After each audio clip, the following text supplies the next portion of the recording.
வணக்கம். பத்லாப்பூர், அந்தாதூன், மெரி கிறிஸ்மஸ் இந்த 3 படங்கள் தான் ஸ்ரீராம் ராகவன் டைரக்ஷனில் நான் பார்த்த படங்கள். ஆனால் இந்த 3 படங்கள் போதும்னு நினைக்கிறேன். அவர் எப்படிப்பட்ட டேரக்டர் அப்படிங்கிறத சொல்கிறதுக்கு. அவர் ஒரு பயோபிக் எடுக்கிறாருங்கிறதே புது நியூஸாக இருந்துச்சு. ஒரு பயோபிக் அவர் எப்படி ட்ரீட் பண்ணுவார் அப்படிங்கிறதுல ஒரு கியூரியாசிட்டியும் எனக்கு இருந்தது. 1971 பாகிஸ்தான் போரில் இறந்து போன செகண்ட் லெப்டினன்ட் அருண் கேத்தர்பாலுடைய வாழ்க்கை கதை இது. கரெக்டாக நியூ இயர் அடிக்கு இந்த படம் ரிலீஸ் ஆச்சு. இது ஒரு ஆன்டி வார் மூவிங்கிற மாதிரி படம் பார்த்து சிலர் சொல்லியிருந்தாங்க. எனக்கு இந்த படம் எப்படி ஒர்க் ஆச்சு அல்லது ஒர்க் ஆகலை அப்படிங்கிறத சொல்கிறேன். நீங்கள் சப்ஸ்கிரைப் பண்ணலாம், சப்ஸ்கிரைப் பண்ணுங்கள். வீடியோ எப்படி இருந்துங்கிறத கமெண்ட்டில் சொல்லுங்கள். லைக் பண்ணுங்கள், ஷேர் பண்ணுங்கள்.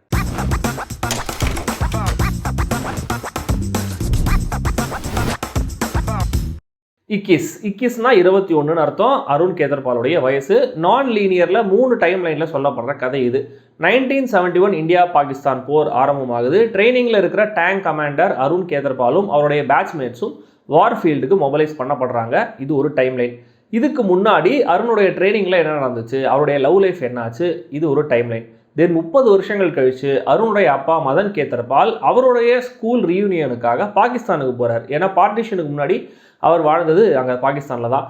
அவரும் ஒரு எக்ஸ் ஆர்மி ஆஃபீஸர். இந்த பாகிஸ்தான் விசிட்டில் அப்படியே தன்னுடைய பையன் அருண் கேத்தர்பால் போரில் எங்கே இறந்து போனாரோ அந்த இடத்த பார்க்கணும் அப்படின்னு அவர் ஆசைப்படுறாரு. அவரோட இந்த பயணம் முழுக்கவே அவர் கூடவே பாகிஸ்தான் ஆர்மி ஆஃபீஸர் முகமது நிசார் மொத்தமாக இருந்து பார்த்துக்கிறாரு. அவரும் ரொம்ப நல்ல மனுஷன். அவருக்கு ஆக்சுவலாக மனசுக்குள்ளே ஒரு விஷயம் சொல்லணுன்ற மாதிரி உறுத்திக்கிட்டே இருக்குது. அதை மதன் கிட்ட சொல்லணும் அப்படின்னு நினச்சிட்டே இருக்காரு. அருண் கேத்தர்பால் போரில் எப்படி இறந்து போனார், அதுக்கு முன்னாடி அவர் பண்ண அசாத்தியமான விஷயம் என்ன, மதன் பாகிஸ்தான் விசிட்டில் தெரிஞ்சுக்கிட்ட விஷயங்கள் என்ன, முகமது நிசார் மனசில் இருக்கிற ரகசியம் என்ன, இதெல்லாம் தான் இக்கிஸ்.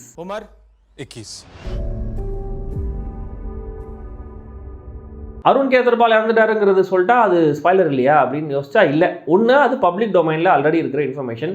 இன்னொன்று, இந்த கதையிலையும் அந்த இன்ஃபர்மேஷனை ரொம்ப ஏர்லியாகவே நம்மளுக்கு சொல்லிடுறாங்க. அண்ட் இந்த கதைங்கிறது அவருடைய அந்த மரணத்தை பற்றி மட்டுமே கிடையாது. அருணுடைய ஜேர்னி 30 வருஷங்கள் கழிச்சு பாகிஸ்தானில் அவர் அப்பாவுக்கு கிடைக்கிற அனுபவங்கள், இந்த 2 ட்ராக்கையும் வச்சு ஹியூமனிட்டியோடைய முக்கியத்துவத்தை இந்த கதை பேச முயற்சி பண்ணுது. நான் பார்த்த 3 ஸ்ரீராம் ராகவன் படங்களுமே வெவ்வேறு ஜானராக இருந்தாலும் அந்த படங்களுடைய கதைக்கலன், அது சொல்லப்பட்ட விதம், டயலாக்ஸ், கேரக்டர் ரைட்டிங், மொமெண்ட்ஸ்னு ஏதாவது ஒரு விதத்தில் அவருடைய சிக்னேச்சர்னு ஒன்றை ஃபீல் பண்ண முடிஞ்சுது. இந்த இக்கிஸை பொறுத்த வரைக்கும் இதோடைய நான் லீனியர் நரேஷனில் அது வரிசைப்படுத்தப்பட்ட விதத்தில் சீம்லெஸ்ஸாக பிளெண்ட் ஆகிற விதத்தில் அவரோட சிக்னேச்சர் தெரியுது. மற்றபடி படத்துடைய ஆரம்பமே ஜெனரிக்கான பயோபிக்காக தான் ஆரம்பமாகுது.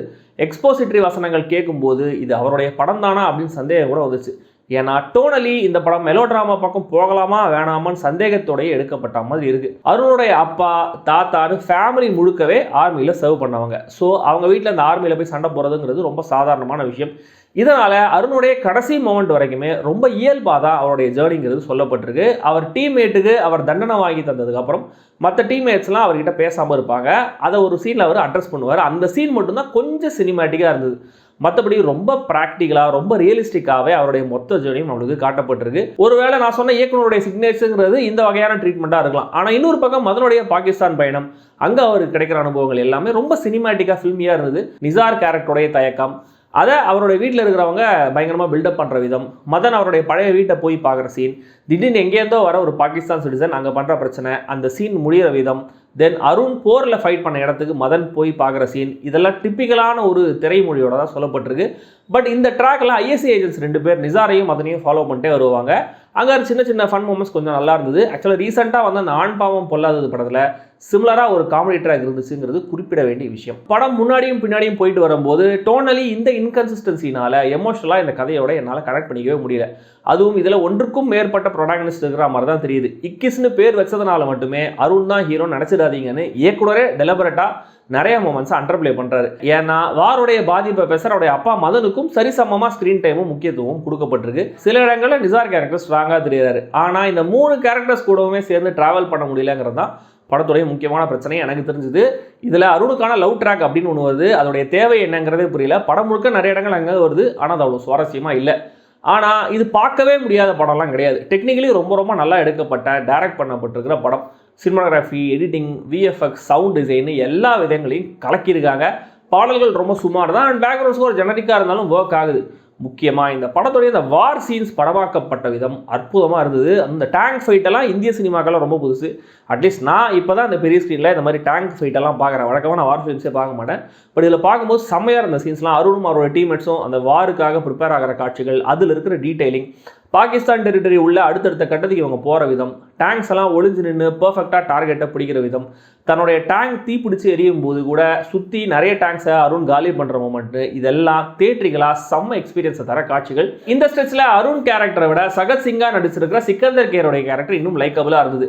நிசாருடைய ரகசியம் என்னன்னு தெரியற மொமெண்ட்டும் ரொம்ப பெரிய ட்விஸ்ட் மாதிரிலாம் இல்லை, ஒரு வகையில் நான் அதை எதிர்பார்த்து தான் இருந்தேன். அதுவும் இல்லாமல் அத்தனை நேரம் நடந்த இவ்வளவு விஷயங்களுமே ஒரு பெரிய மேட்டர் இல்லைங்கிற ரேஞ்சிலே நம்மளுக்கு சொல்லப்பட்டே வந்ததுனால அந்த ரகசியம் தெரிகிற சீனும் கூட ஒரு பெரிய விஷயமா தெரியல. அருண் கேரக்டர் எழுதப்பட்ட விதம் இன்ட்ரெஸ்டிங்காக இருந்தது. அவரை ரொம்ப ஹீரோயிக்காக போர்ட்ரே பண்ணாமல் கிரவுண்டடாகவே வச்சுருந்தாங்க. அது ரொம்ப நல்லா இருந்தது. அவர் எல்லாத்துலேயுமே பெர்ஃபெக்ட் இல்லை. ஒரு கட்டத்தில் டியூட்டி முக்கியமா லாயல்ட்டி முக்கியமாங்கிற சந்தேகம் அவருக்கு வருது. அந்த டயலாமா நல்லா இருந்தது. பட் அது பெருசாக அவங்க எக்ஸ்ப்ளோர் பண்ண மாதிரி தெரியல. ஒரு ஸ்ட்ரிக்ட் ரூல்ஸ் ராமானுஜம் மாதிரி இருந்துக்கிட்டு லவ் பண்ணுற பொண்ணுக்காக ரூல்ஸ் மீறாரு, அதுக்கான விளைவுகளையும் ஃபேஸ் பண்ணுறாரு. இப்படி ஒரு 21 வயசு இளைஞருடைய வல்னரபிள் சைடையும் காமிச்சு அவருடைய வில் பவர் என்ன அப்படின்ற மாதிரியும் காமிச்சு கரெக்டாக அதை பேலன்ஸ் பண்ணியிருந்தாங்க. நடிகர் அமிதாப் பச்சனுடைய பேரன் அகஸ்தியானந்தா இந்த கதாபாத்திரத்துக்கு ஐடியலான ஒரு செலக்ஷன், ஒரு நோ நான்சென்ஸ் பெர்ஃபார்மன்ஸை கொடுத்துருக்காரு.